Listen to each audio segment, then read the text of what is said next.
We're with Nick Karakutis at Be Thankful Farm, and yours truly is behind the video today because of social distancing. I set up the chairs at our normal pattern, and he says to me, we got a social distance, and you're right, and we're far enough away so we don't have to wear masks. So how's it going today, Nick? Everything's good here. It's been a really busy week, the past week, Wes. Oh yeah, lots of planting, non-stop irrigation. It's so dry. We're now in an official drought. It's June 1st, by the way. Yeah, it's June 1st, and June came in. It was in the 30s last night, and so it has remained cool. But a lot of crops are making a lot of great development, and we just keep taking care of everything, keep the weeds down. The weeds are coming on strong, but we've beaten them back, my workers and I, and we just keep planting at this point, keep taking care of everything, and take on the next disaster that's coming out, next insect, the next weed, and just keep defeating them, and just keep planting. And pretty soon we're gonna have some real good stuff. Not this coming week, so it's June 1st, so we won't have had the harvest this first week of June, but it sure looks like the second week in June, which is the average. Sometimes we're the first, sometimes we're the third week. Last year we were the third week in June. Second week is kind of average. Second weekend. So that's what I expect now. And then we'll see what we have the other time. We'll have some stuff that'll be good. Great. So let's have a look. Let's take a look around. After you. Thank you, sir. All right, here's the first field. And the lettuce plants are really looking pretty. No, tempted to eat it right now. But this is where they're going to really put some mass on and make a lot of product so that we can harvest it over a period of time. And but what I did want you to see here is that I'll explain quickly how we harvest these. Is we do with these lettuce plants, we do the cut and come again. So what we're going to be doing is they hit the proper size, we'll come through and we harvest the outer leaves and let the inner part of the plant continue to grow and refill the bed. So with proper fertilization, watering, and weeding, you can see how clean these beds are. This is called weeding right here. There's a pile right there that my workers, my assistants did for me today. They're amazing. The bed looks fantastic. Right, here's some radishes are looking good. They won't be ready this weekend, but they'll be ready next weekend. Get a little bit of a root in there, but not much. And they've survived the flea beetles. I think the spinach has come up. The first spinach bed.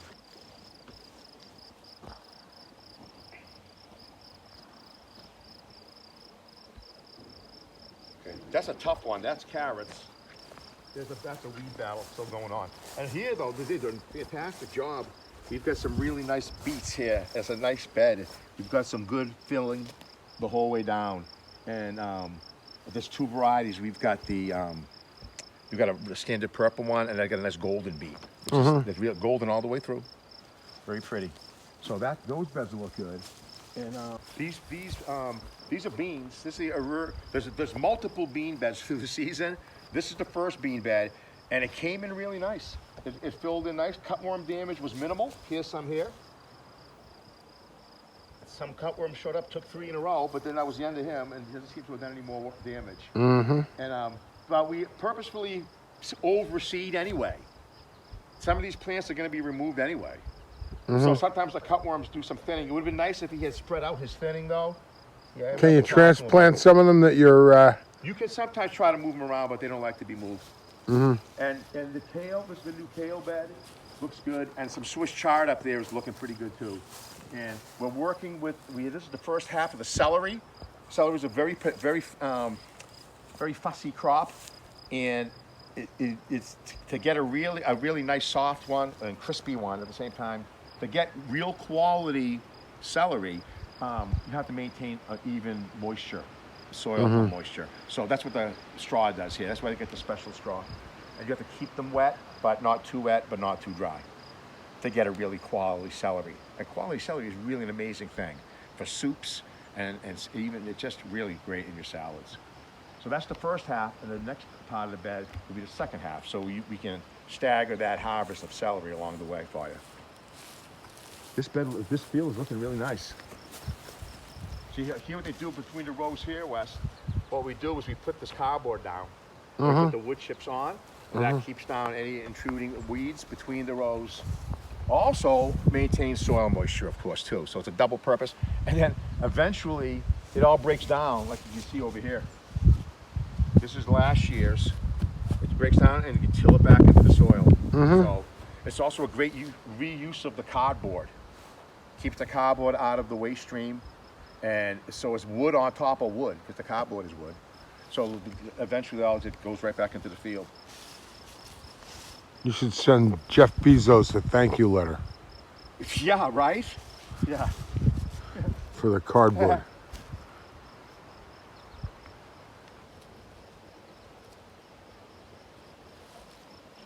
All right.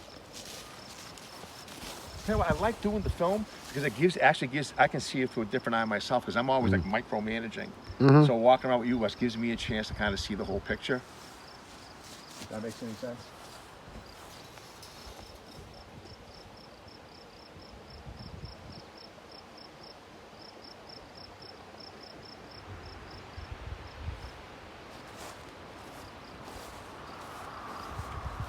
This gate really is only to keep my own dogs out of here, because any kind of animal could get over this. This is to keep my dogs from coming in here and rummaging around through the crops. Trying to heat it up here and maintain soil moisture. We have irrigation tubes under here. And then we go over and we got a break, and we've got the straw to cool it off a little bit for the strawberries. Oh, So you get a strawberry bed in there, and there's a first year for these strawberries, and you can see all these flowers. And you can see the tiny little green fruit they're already starting. nice. And it's a big long row. And then beyond that, there's another row in there that had yet to be planted, but we're going to plant that one with another crop. And then beyond that, you can see, What's going to go in there? I think I'm going to probably put, what am I going to put in there? I think summer squash. We're going to have another spot for it, I believe, but that's going to be summer squash there. This whole row is 100 feet. Oh, what I missed here too, by the way, besides the corn, see there's another empty row in there? I'm going to put muskmelons. Oh yeah, you were saying last time. Yeah. Is it ground 70 degrees yet? That this didn't help, this cold spell we just had, but it's warmed up again by the end of the week. So it's getting time. I think I can start throwing these seed in now. The squashes and the melons. I like to hold on that. And June 1st, and the onion plants, they were pretty shaky there for a while, sitting there in the cold, and they didn't even look that good coming when they were shipped here. But they're looking a lot better. They're perking up, and they like their environment. We've kept them clean. And we've got some greens growing between the rows here, even. And over here on the white beds here, we got our brassicas again. They look a lot better. They've survived their most recent attack from the flea beetles. And we've got them through that. And they're getting bigger. And you can see that purple cabbage is looking pretty. And over here, the snow peas climb the trellis. That's always fun. And they are 60 days to maturity, and I think we put them in about 3 weeks ago. So I'm going to say 39 days from now, you'll have some nice Oregon giants. Yeah, so field two's looking good. Is I have to keep all the calculations of days to maturity to know when to put the stuff in, to plant it, when you're going to harvest it, so you can have harvest through the whole season.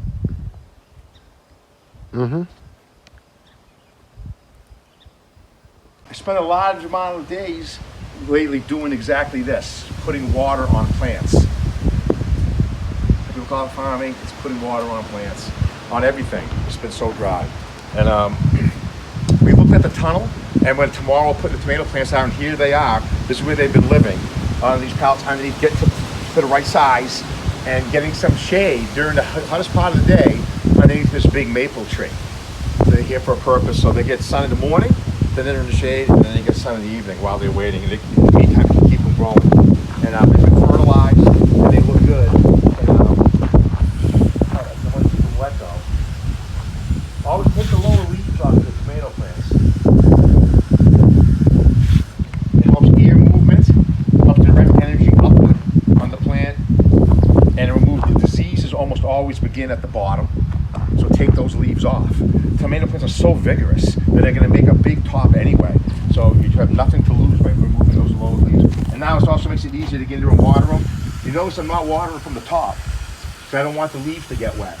Wet leaves, because the fungus wants moisture for the fungus spore to germinate. It's like a little seed. It's actually a clone, right? And if it lands on a wet leaf, it's going to grow. It's going to make a little, reproductive spore. It'll make more and it'll start spreading all over the place. So that's the advantage of growing tomatoes inside the high tunnel. That's the number one advantage. I think it's even more than the heat. They love the heat, of course, in there, and they explode because of the temperature. But there's never any disease, and I don't have to spray them with any kind of a spray, not even like an organic spray. They're spray free, and that's only because the leaves never get wet.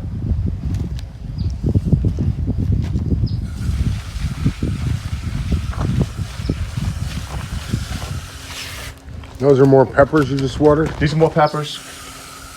Oh, there's an interesting pepper. This is the Jupiter pepper, which is a giant pepper. And even the plants are giant. Yeah, this is the Jupiter. See how big they are already? So it gets big, and well, most of our other other pepper plants, which are already in, we harvest them when they're small, and so that way the plant keeps making more fruit. So you can keep harvesting off of them. If you take the fruit off the pepper plant, it'll make more. But we're not going to do that with these. We're going to let these go right to maturity and mature their fruit. And because what you end up with is a big, beautiful red pepper. But you have to leave it on right till maturity. So they won't make a lot, but what they make will be special, the big giant red pepper, if we can get them to grow. So we're going to take a shot with them. See, we've got the fields are filled with broccoli, but there's even more. Because these are younger plants. So we're staggering the planting. These guys are ready to go in too now. These are some really pretty cabbages. Late cabbage, we call this. The early cabbage is in the field, but although these guys are really beautiful, they want to go in. Tomatoes. See how different this tomato looks, Wes? Mm-hmm. Looking at the leaves. This is an old heirloom. You can tell the difference with the leaf shape on this particular variety. And there's another. What's that one you're watering there? That was the Brandywine. That's the Brandywine. No, but this one in comparison, they Pardon? were just about to water. That one What over is there? this? Yes. Yeah, those are cherry tomatoes. Yeah, the leaves are small, actually a little bit smaller sometimes, but that's a cherry tomato. Right. Well, I'm Those just are sweet comparing them. 100s. Look at the difference between the leaf. Brandywine and the But cherry. well, look, see, it's like, almost like a potato shape, like a potato leaf. See, it's like a heart. Not as not as sharply defined leaf edge. Look on this one. See the sharply defined leaf edges? More serrated, lobular. See? A bit different. It's an old variety, very old variety. So the plant breeders have not got at it much, and so it doesn't have very good disease resistance. Very hard to grow a brandywine out in your backyard. You're better off if you want success. I think this is where you're going is to grow something that the plant breeders have bred in some disease resistance, like the Better Boy, those type of varieties, those hybrids, and you can specifically look for disease resistance. They're trying to breed in disease resistance. So home gardeners, I highly recommend that. Look for disease resistant varieties.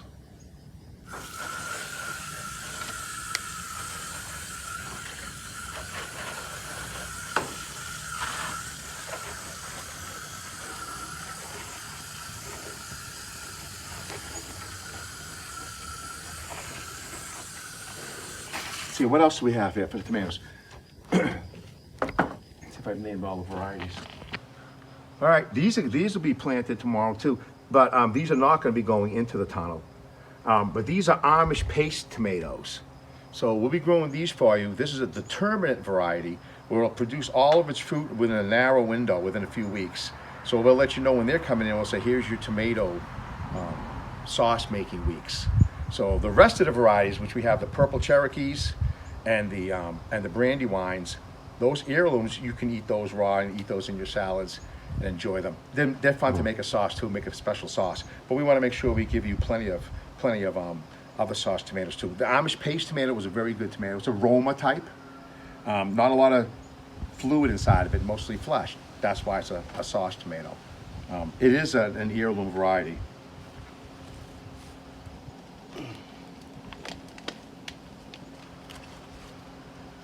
Yeah, this tomato right here, this tomato plant, these are the star of the show. These are the purple Cherokees, and this is the best tomato anywhere. It doesn't have disease resistance, but we grow them inside, so that's okay.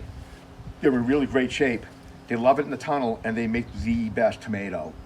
It's big, beautiful purple tomato with a thin skin, with a remarkable subtle flavor, and it's just one of a kind tomato. It's the best one. Excellent. But people eat it. Everyone agrees.